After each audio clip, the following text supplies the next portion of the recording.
Olá, cara e caro estudante. Seja muito bem-vindo, bem-vinda, à nossa primeira videoaula da disciplina intitulada EBOP, Educação Brasileira, Organização e Políticas Públicas. Bom, eu vou me apresentar para vocês. Eu sou a Roberta e minha formação é em agronomia e pedagogia. Atualmente, eu trabalho como professora de uma escola pública do município de Pelotas, Rio Grande do Sul. E eu também ministro disciplinas em um projeto do Ministério da Educação. Ele é um projeto chamado Mulheres 1000, E através de um curso de cuidadora de idosos, ele faz parte de uma política pública educacional, Bom, eu estou muito feliz de estar aqui com vocês neste momento, dialogando sobre essa disciplina. Antes, então, de começar a discutir a nossa disciplina, eu quero te dar boas-vindas, a este semestre e falar para você que é muito importante, estarmos juntos aqui nessa disciplina.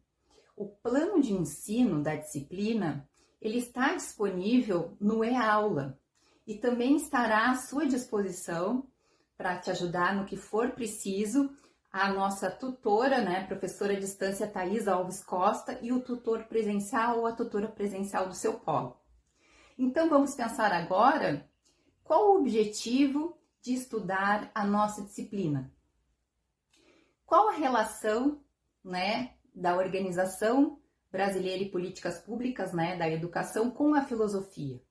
Bom, dominar o conteúdo da disciplina de EBOP, passa pelo entendimento dos impasses e perspectivas das políticas relacionadas à educação, no contexto das políticas públicas, da legislação e organização dos sistemas de ensino e da estrutura e funcionamento da educação básica e também superior. Então, é possível que você esteja se perguntando sobre o motivo e a necessidade de um professor, de um conteúdo tão específico como filosofia, conhecer e analisar o panorama e a organização da educação brasileira.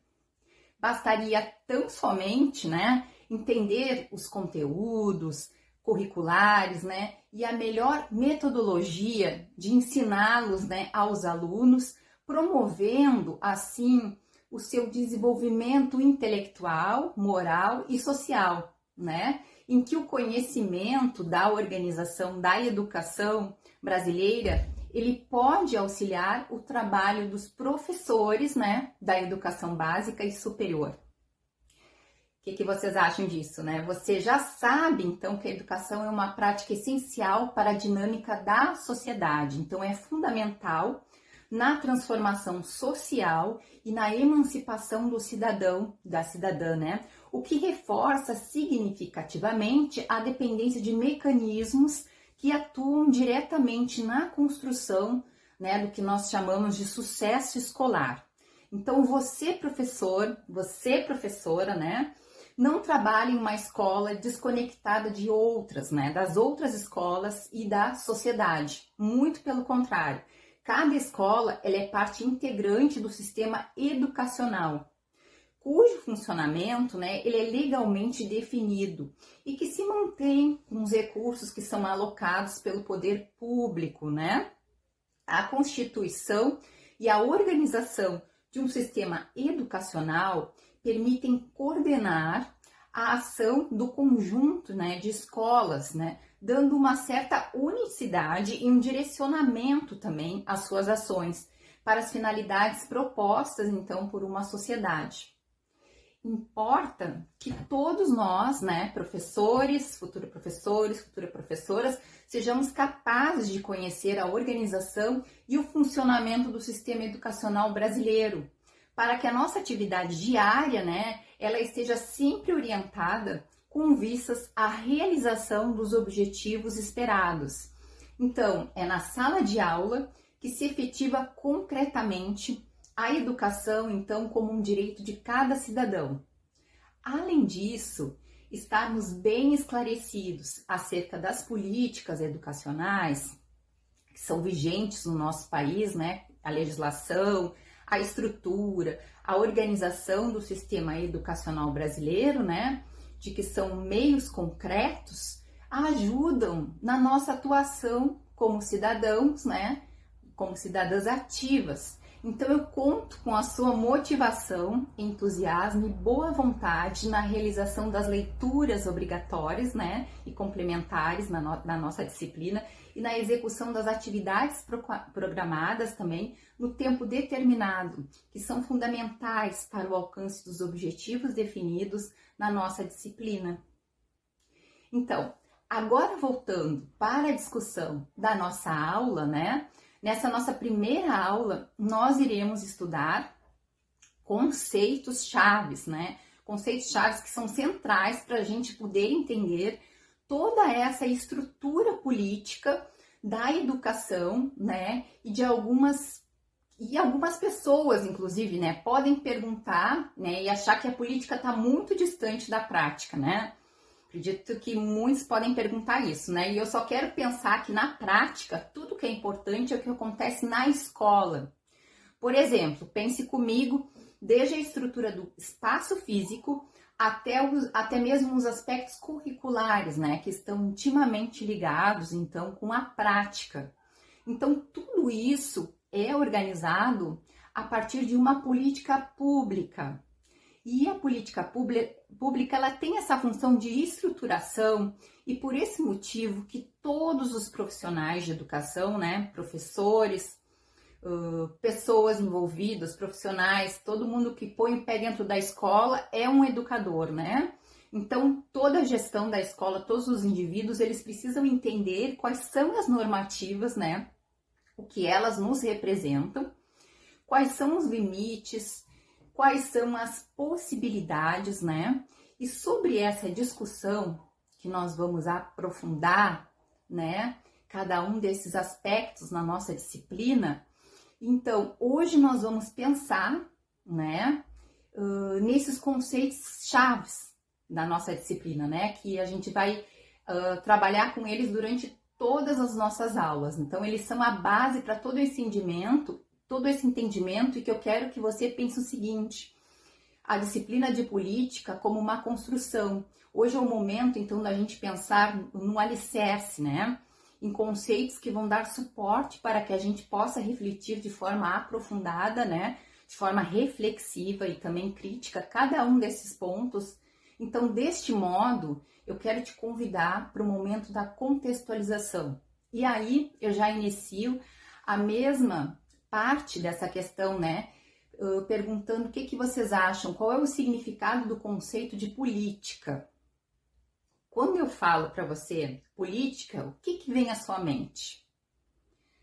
É uma palavra que nós escutamos, né, em tantos espaços, na televisão, nas mídias sociais, né, no rádio.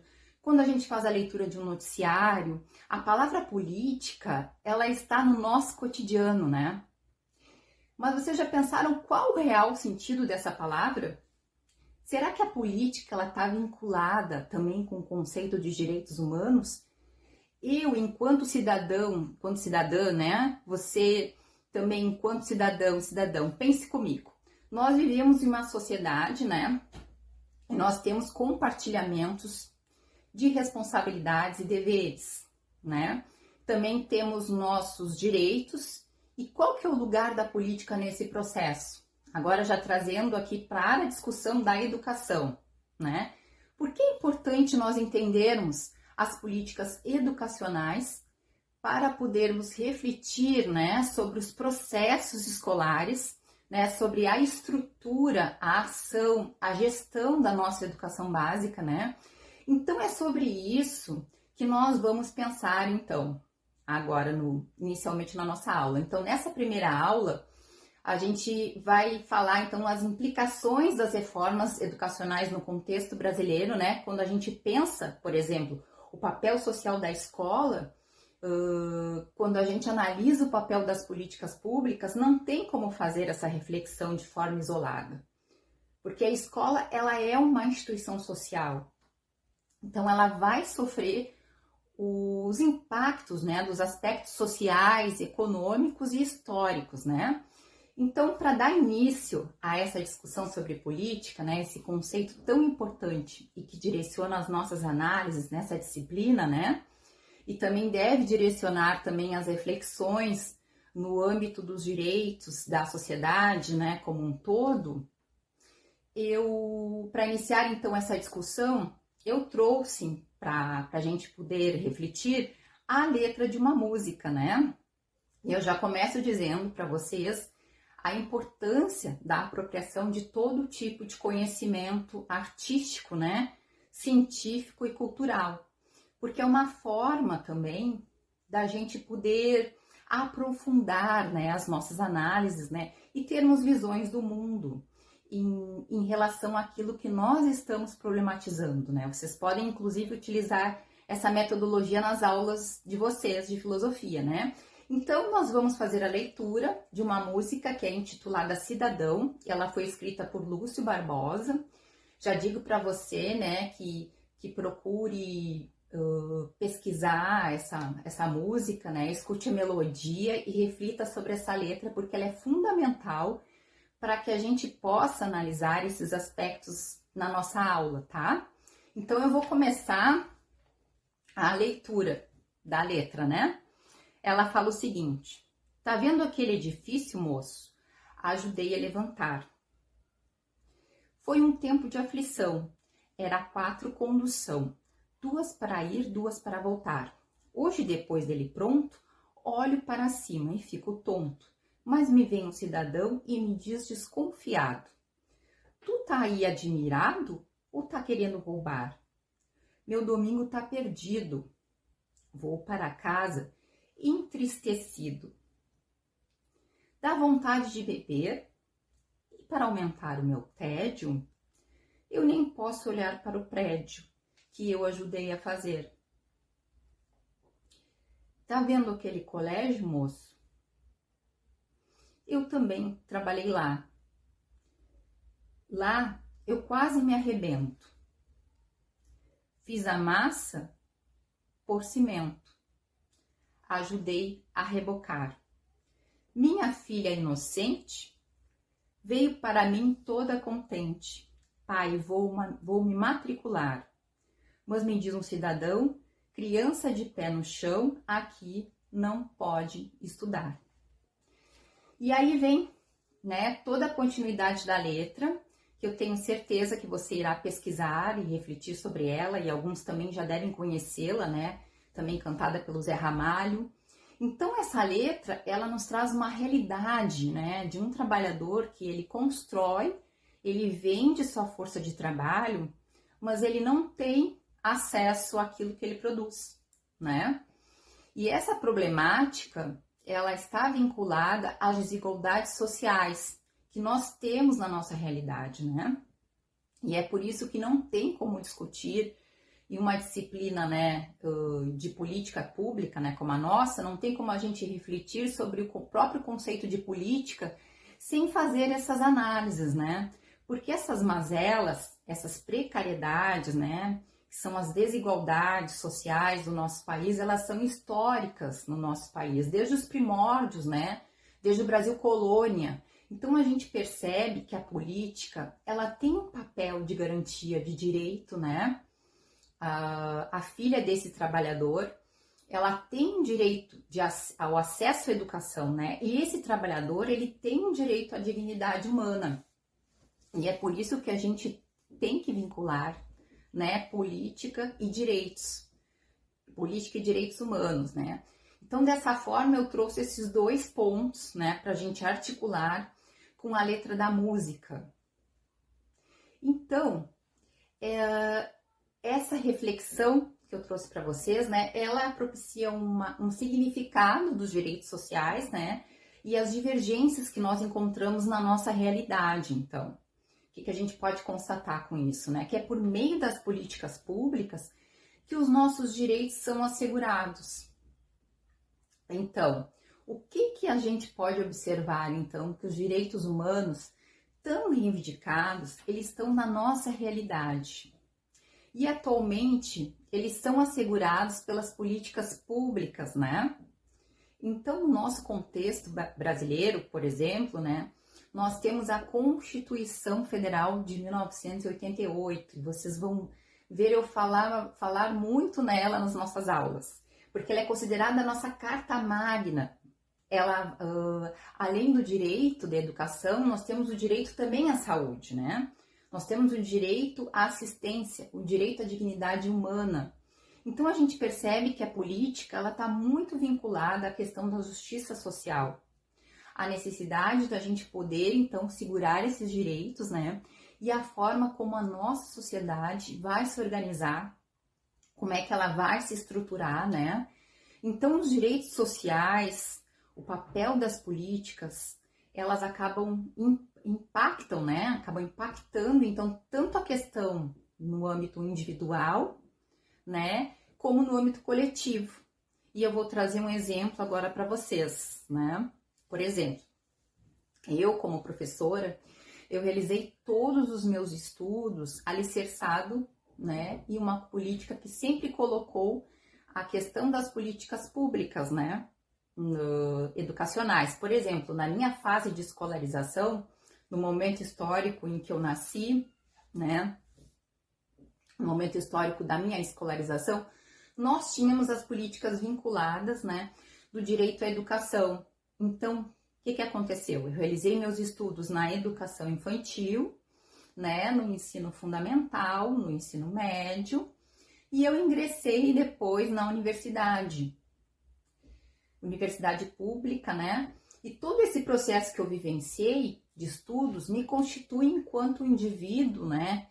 E impacta a minha vida de forma individual, né? E também a minha atuação na sociedade. Porque hoje eu sou professora, eu trabalho, né, com formação de docentes também, né? E o meu trabalho, ele tem uma contribuição social. Então, de certa forma, impactou a minha vida tanto individual, né? E também a minha participação coletiva. Então, aqui, por exemplo, é um exemplo, né? Para vocês entenderem o quão importantes são as políticas, né? É a mesma coisa, as políticas no âmbito da saúde, por exemplo, né? Nós temos o direito à saúde de forma gratuita com o SUS, né? Então, isso é muito importante. A gente entender e analisar, então, além de compreender quais são os direitos, né? E quais são as políticas que respaldam os nossos direitos, né? Nós também devemos observar e refletir também de forma crítica, né? Sobre os limites que nós encontramos na nossa realidade. Continuando, então, com essa discussão aqui, que eu trago para a gente pensar, então, o significado do termo político, né? Ele pode ser, segundo alguns autores, o fluxo de decisões políticas, né? Orientado a manter um equilíbrio social ou a introduzir um desequilíbrio destinados a modificar essa realidade, né? A modificar essa realidade, sendo as decisões condicionadas pelo próprio fluxo e pelas modificações que elas provocam em todo o tecido social, bem como os valores, as ideias e visões, né, dos que adotam influenciam essa decisão. Então, nessa formulação sobre política, é muito importante, e eu vou ressaltar aqui, a necessidade da gente fazer uma análise da nossa sociedade, porque os interesses, né, os conflitos, tudo isso, as contradições que a gente encontra, né, no nosso contexto, tudo isso impacta também as políticas. Então, é importante fazer uma análise do contexto, né? E eu preciso, então, problematizar, por exemplo, né? Nós temos na área da educação a questão da garantia do direito ao ensino, né? A ensino e a garantia do direito a uma educação pública, uma educação gratuita, uma educação de qualidade, né? Está na nossa Constituição. Mas como isso acontece no contexto, né? Será que nós passamos por mazelas? Será que nós ainda temos muitas dificuldades, né? Na nossa sociedade de alcançar essa qualidade, né? e esses direitos, então é sobre isso que a gente também tem que analisar. Então eu preciso refletir, compreender quais são as dificuldades que eu tenho na minha realidade, né? E interesse de quem a conjuntura social e escolar que nós temos no nosso contexto. E é sobre isso que a gente também tem que pensar, né, na nossa disciplina enquanto dialogamos sobre as políticas educacionais. Bom, dando então continuidade, e aqui eu trouxe, né, algumas especificidades, né, eu trouxe nomes das políticas. Nós temos então uma classificação que ela pode ser distributiva, né, as políticas públicas, que elas estão relacionadas a um caráter assistencialista, elas podem ser regulatórias e podem ser políticas redistributivas e também as políticas construtivas. Então é muito importante a gente também entender, né, essas questões dessa classificação das políticas. E você já deve ter ouvido falar muito sobre a Constituição Federal de 88, né, porque ela que traz, norteia a construção das outras normativas, né, que estrutura a nossa sociedade, e ela também apresenta quais são os direitos sociais que devem ser garantidos na realidade, então, para toda a população. Bom, estamos agora finalizando, então, o estudo sobre esse conceito, né, de política, e nesse instante nós falaremos, então, sobre os conceitos de Estado e governo. São conceitos diferentes, né? E quais são as diferenças? Então, é muito importante, né, vocês, enquanto futuro professor, futura professora, entender essas especificidades, né? Então, eu quero discutir com vocês, refletir aqui também, quais as fases de uma construção de uma política pública. Nós observamos, então, que são algumas fases, tem algumas fases, né, para se conseguir a construção dessa política pública, e eu começo com a nossa primeira fase, onde nós temos a formação de uma agenda, que é um momento de planejamento.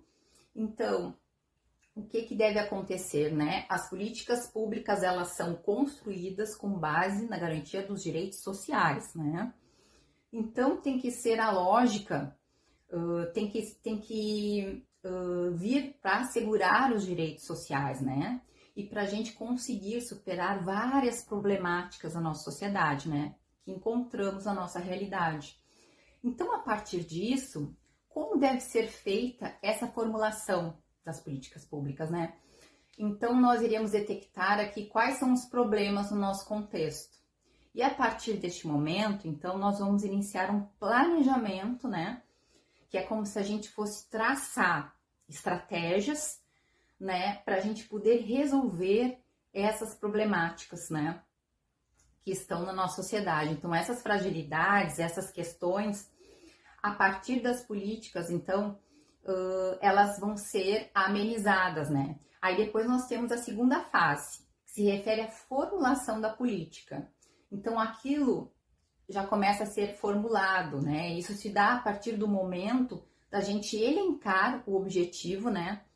E com todo esse processo como se fosse uma meta, né? Eu tenho uma meta e eu quero resolver um problema, né? Como foi detectado, né? Esse problema, como ele foi lá detectado no momento de formulação.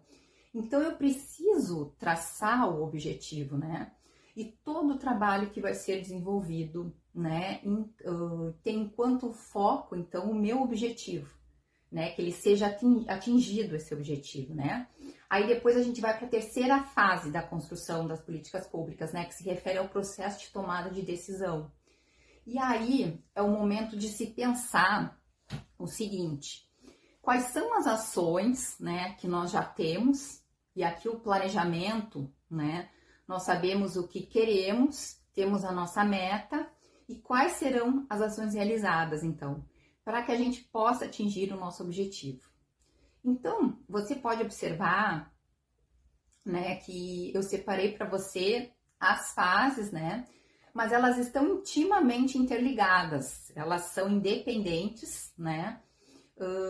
Só que é muito importante para que a gente possa conseguir ter todo o sucesso desse projeto, né? Que a gente possa relacioná-las. Então, agora a gente vai passar para a penúltima fase, que se refere à implementação da política, né? Então é a mão na massa, como se diz, né? Essa política então se materializando. Então, nessa fase a gente vai observando ela acontecendo em todo o processo, né? Na sua realidade. Aí então a gente vai para a última fase, que é a avaliação. E uma coisa que eu quero destacar para vocês que é importante dessa última fase, que é a avaliação, que parece, né, que vai acontecer apenas ao final, e não. A avaliação ela tem que fazer parte de todas as fases da construção da política pública. Porque como eu estou falando em processo, né, eu preciso estar continuamente analisando, avaliando, questionando, né? Então eu preciso problematizar, né?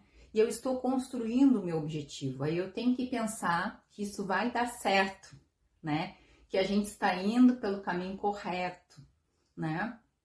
Então as pessoas responsáveis pela formulação das políticas, elas devem pensar e sempre questionar, né? Que para que se ajuste também sejam feitos, né? Ajustes sejam feitos e melhorias possam ser encontradas nessa realidade. Então é um processo, né? De construção ao longo do caminho. Agora a gente vai falar, agora sim a gente vai falar sobre a diferença que existe entre Estado e governo, né? Então a gente percebe que o Estado é toda a sociedade, né? Toda a sociedade política, incluindo o governo. Ou seja, o governo faz parte do Estado, né? Ele está incluído no Estado, mas eles não são a mesma coisa. Então, esse ponto é muito importante, né, que vocês compreendam, que vai fazer parte de todas as nossas aulas, né, nessa disciplina, em que se puder anotar, essa informação é muito relevante, né? Muitas pessoas acabam confundindo, acham que são sinônimos, né, mas não são. Então, a gente percebe que o Estado, ele possui funções executiva, legislativa e também judiciária.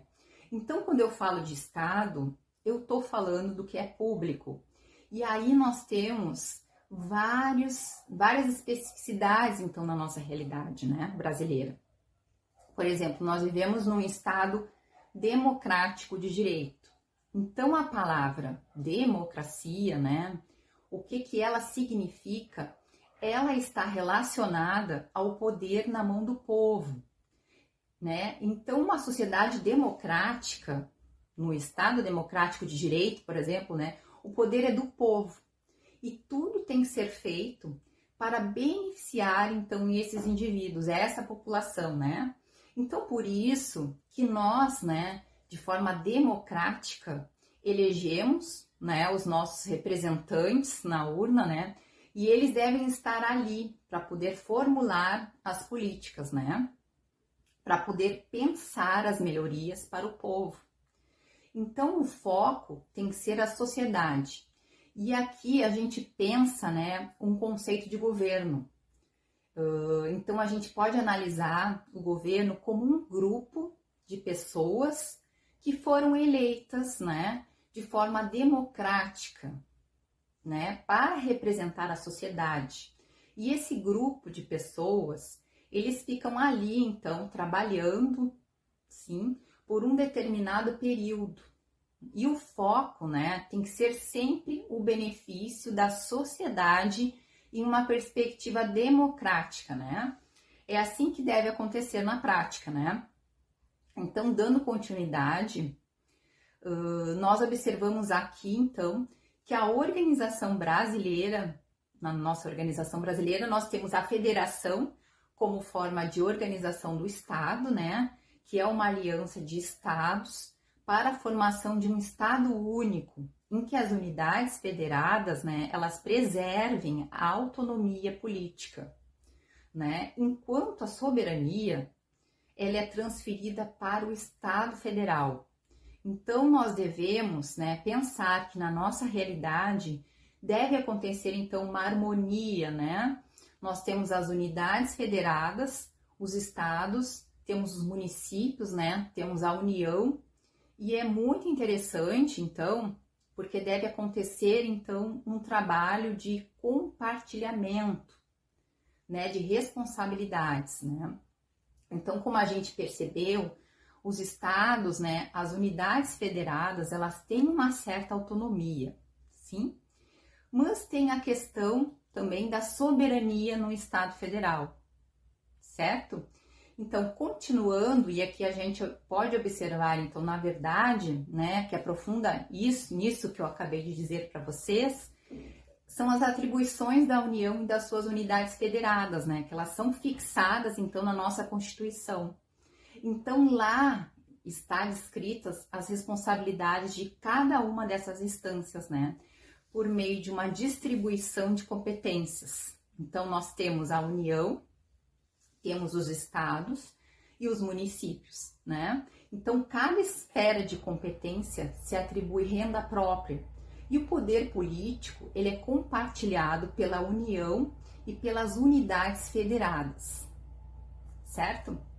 Então, para te aprofundares mais nessa aula, nós já estamos finalizando, né? Leia o texto disponível no e-aula, realize a tarefa e coloque as suas dúvidas, né, ou os seus diálogos no nosso fórum de dúvidas. Bom, finalizo por aqui então. Eu espero que tenham gostado da nossa primeira aula. Um bom estudo e até a próxima. Um abraço!